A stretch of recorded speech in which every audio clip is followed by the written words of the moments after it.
আসসালামু আলাইকুম এভরিওয়ান, সবাই কেমন আছেন? হোপফুলি সবাই অনেক বেশি ভালো আছেন। আরেকটা বিষয় আমি ক্লিয়ার করতে চাই, সেটা হচ্ছে অনেক দিন আগেই জিনিসটা আমি দেখছি, বাট হচ্ছে ক্লিয়ার করব করব করে করে আর ক্লিয়ারই করতে পারতেছিলাম না।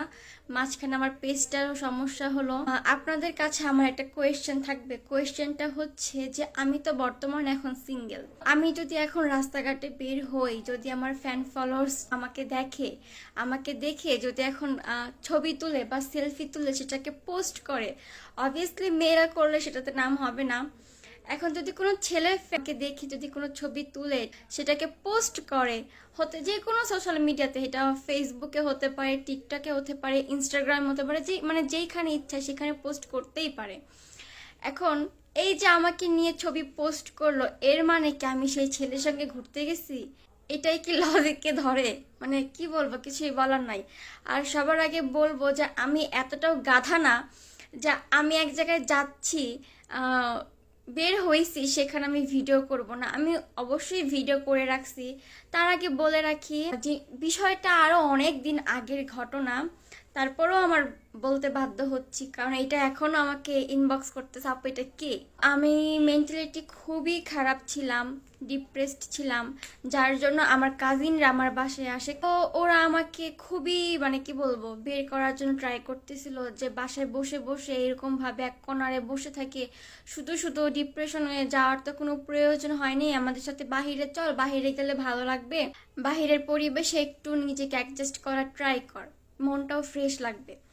তো এর জন্য ওরা আমাকে হচ্ছে নিয়ে যায়, আমরা বাহিরে যাই, একটু বের হই।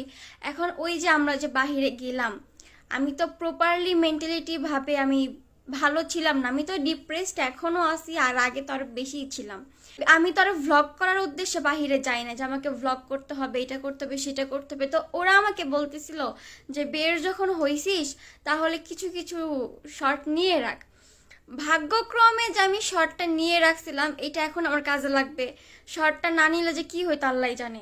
তো আমার কাজিন হচ্ছে দুইটা, ওরা হচ্ছে ম্যারিড, আর ওরা কখনোই ক্যামেরার সামনে আসে নাই, আর আমিও তো ওরকম ভাবে প্রিপেয়ার ছিলাম না।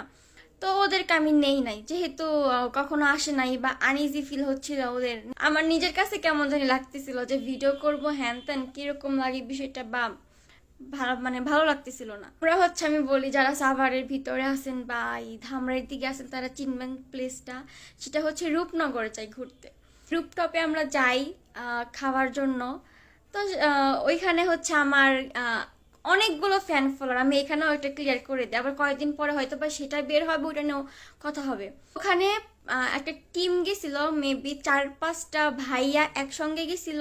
আর যেই ছবিটা এখন আর কি এরকম ইস্যু ক্রিয়েট করতেছে, সেই ছবির যে ভাইয়াটা, ওই ভাইয়া তার ওয়াইফকে নিয়ে গেছে।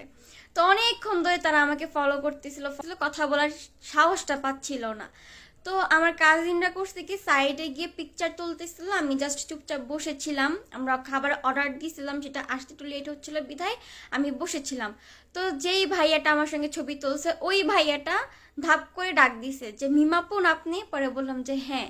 পরে বলতেছে যে আপু আমি তো আপনার অনেক বড় ফ্যান, একটা ছবি তোলা যাবে? পরে বললাম যে হ্যাঁ তোলা যাবে।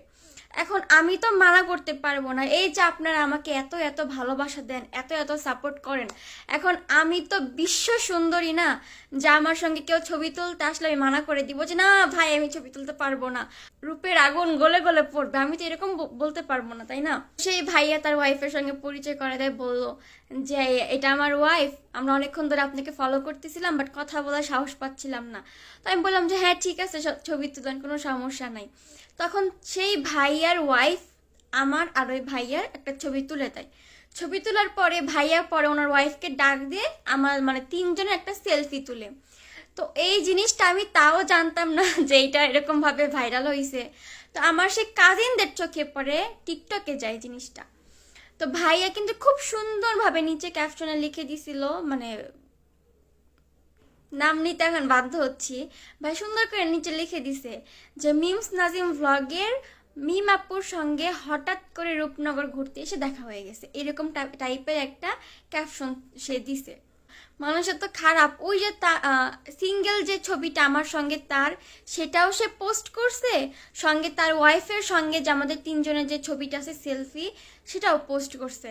এখন এই যে আমাদের তিনজনের সঙ্গে যে ছবিটা, এই ছবিটাকে কেউ ধরে নাই, কিন্তু ওই যে তার সঙ্গে যে আমার সিঙ্গেল ছবিটা আছে সেইটাকে ধরছে, যা আমি ডিভোর্সের পরেও অন্য ছেলে নিয়ে ঘুরতে যাচ্ছি, আমি কত ফুর্তিতে আছি, কত ভালো আছি। মানে কি বলবো, এর থেকে পারাপার কি হইতে পারে। তো সেই ভাইয়া যখন আমার সঙ্গে ছবি তুলে, পাশে যে 4-5টা ভাইয়ারা টিম আসছিল, ওনারাও পরে বলে যে আপু ছবি তুলবো, কিছু মাইন্ড করবে না? তো বলছি না ভাইয়া, ছবি তুলেন, সমস্যা নাই। তো তারাও সবাই সিঙ্গেল সিঙ্গেল করে ছবি তুলছে, গ্রুপ ভাবে ছবি তুলছে। এখন কথা হলো, এই যে যে ম্যারিড ভাইয়াটা, ইনার যে ছবিটা নিয়ে আমাকে ইস্যু ক্রিয়েট করতেছে যে আমি ঘুরতে গেছি ওনার সঙ্গে। তো আরও যে ভাইয়ারা ছবি তুলছে, ওনারা পোস্ট করছে কিনা জানি না। এখন ওনারা পোস্ট করার পরেও যদি ওইটাও আবার ধরে যে এই দেখেন একই দিনে 4-5টা ছেলের সঙ্গে একসঙ্গে ঘুরতে গেছে, মানে এগুলো কি কোনো আদৌ কোনো লজিকের মধ্যে পড়ে? যে আমি যেটা বললাম, আমি তো এখন সিঙ্গেল। এখন আমি এমনও হলো যে আমি রাস্তায় বের হইলাম, আমাকে একটা ছেলে দেখে চিনলো যে আপু আমি তো আপনার ফ্যান, আমি তো আপনাকে ফলো করি, ভিডিও দেখি। এখন সে যদি বলে যে আপু একটা ছবি তুলি, তাহলে কি আমি আদৌ মানা করতে পারবো? বা মানা করাটা কি আমার সাজে? আচ্ছা, আমার সাবজেক্টটা বাদই দিলাম। অনেক ভ্লগার আপু আছে যারা সিঙ্গেল, তাদেরও ফ্যান ফলোয়ার আছে, তো তাদেরকে কি কেউ দেখে ছবি টবি তুলে না? আমি বের হইলে আমাকে আমাকে মানুষ চিনতেই পারে, আমার সঙ্গে একটা দুটো ছবি তারা তুলতেই পারে, পোস্ট করতেই পারে।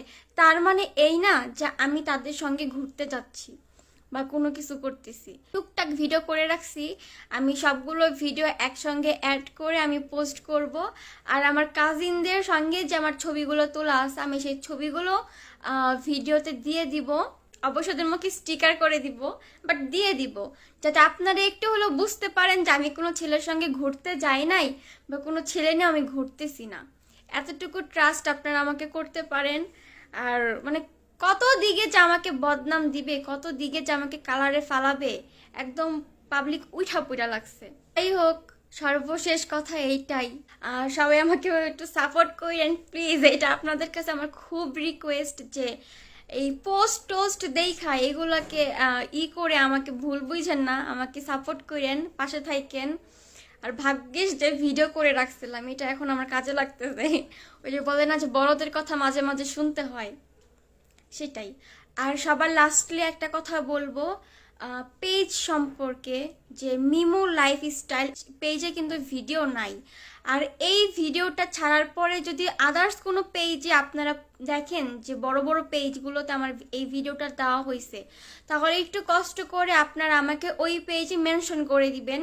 আর সবার আগে একটা জিনিস খেয়াল করবেন যে কোন পেজে ভিডিওটা আগে পোস্ট হচ্ছে। আমার পেজের ফলোয়ার কম, ভিউ কম দেখে যে এটা ফেক এমনটা না, এটাই তো। মিমো লাইফস্টাইলে কিন্তু আমি যা করার করে দিছি পদক্ষেপ। আমি কিন্তু আগেও বলছিলাম জিনিসটা যদি না থামানো হয় আমি কিন্তু পরে স্টেপ নিব, তো আমি একটাতে স্টেপ নিছি। এখন সে যদি আবার এই ভিডিওটা আমার ওনার পেজে পোস্ট করে, তাহলে এর প্রতিদানও খুব বাজে হবে।